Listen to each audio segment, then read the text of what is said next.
Hello everyone, welcome to DMKP UGM channel. My name is Rizvina Harilamullah and I'm thrilled to share insight from my study about class dynamics of CSR practice in rural Java, Indonesia. First, I would like to extend my gratitude to my supervisor, Mr. Muhtar Habibi.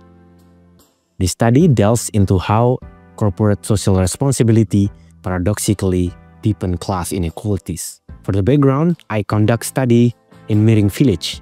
Miring Village is located in North Kendeng Mountain range of Central Java, which is one of the largest corn production area in Java. Despite its agricultural prominence, this rural community of 1,500 villagers has faced significant socio-economic impact following the establishment of cement factory and its CSR program in 2012. This initiative, claiming to invest billions of rupiah, were intended to alleviate poverty and improve community welfare. However, poverty rates have barely shifted and extreme poverty persists. This raising a critical question about the true impact of CSR in these rural communities. And so, my research question is how corporate social responsibility shape the class dynamics in the rural community. And to answer the research question, I live in Miring Village from May to October 2024. By observing daily life and engaging directly with the community, I also conducted in-depth semi-structured interview with 58 villagers, each from different land ownership backgrounds, while also diving into related literature.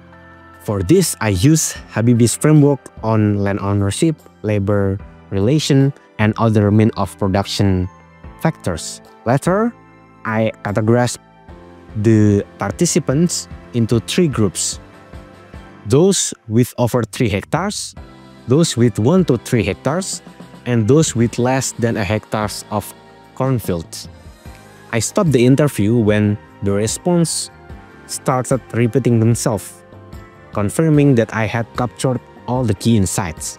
For example, after speaking with 10 capitalist farmers, I saw a clear pattern of them that is using CSR as a machine and political ties to dominate the village. Similarly, by the time I reached 20 interviews with PGP farmers, their reliance on sharecropping and struggle with subsistence farming were well understood. The development of key finding was not an easy process, obviously. Analyzing the sorted data, I observed distinct trends, such as how capitalist farmers leverage political ties and mechanization of the CSR programs. I also noticed patterns of exclusion and exploitation among the laboring class, such as being denied from gaining the direct benefits from CSR programs. And so, to build my argument, I connected these empirical findings with theoretical frameworks, particularly with critical political economy perspective on class dynamics. For instance, I used the concept of surplus extraction to explain how CSR reinforces existing hierarchies rather than addressing structural inequalities. By integrating field data with relevant literature, I was able to articulate a coherent argument, which my study is argued that CSR serves as a tool for consolidating rural elite dominance while marginalizing smallholder farmers and laborers. This process ensured that my findings were grounded in both empirical evidence and a strong theoretical foundation.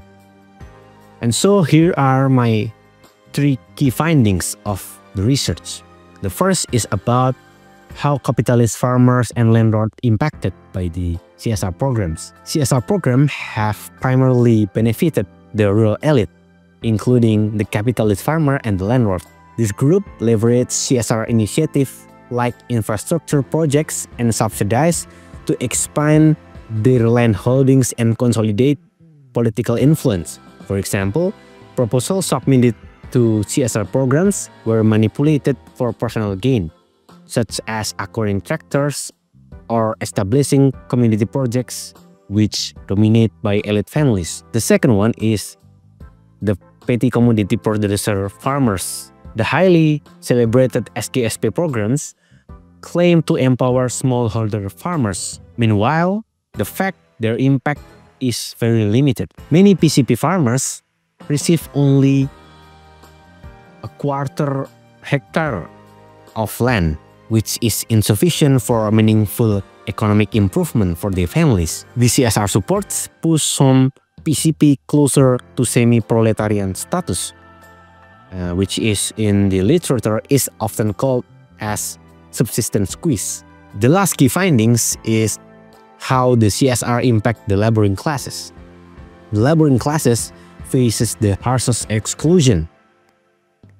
Deprived of land access and CSR benefit, they are left as mere spectators in their own village, protesting against the factory, only worsening their condition, leading job losses and exclusion from seasonal labor contracts that is tied to pro-factory networks. In fact, this study argues that CSR in Miring Village serve as a tool for consolidating rural elite dominance. Programs that were intended to reduce poverty have instead widening the gap between the powerful and the marginalized. Capitalist farmers have benefited disproportionately, using CSR as a mechanism to strengthen their control over labor and resource. Meanwhile, PCPs and laborers have been left increasingly vulnerable, with little to no direct benefits from this initiative. In conclusion, this research underscored the need for a critical rethinking of a CSR as a development tool. Rather than addressing structural inequalities, CSR often perpetuates class hierarchies and consolidating the wealth and power of the rural elite. Moving forward, I hope this study inspires further research to explore how CSR affects class dynamics in the other regions. Together, we can work toward creating development models that truly empower marginalized communities. Thank you for watching. If you have any questions or thoughts about my studies, feel free to share them in the comments below.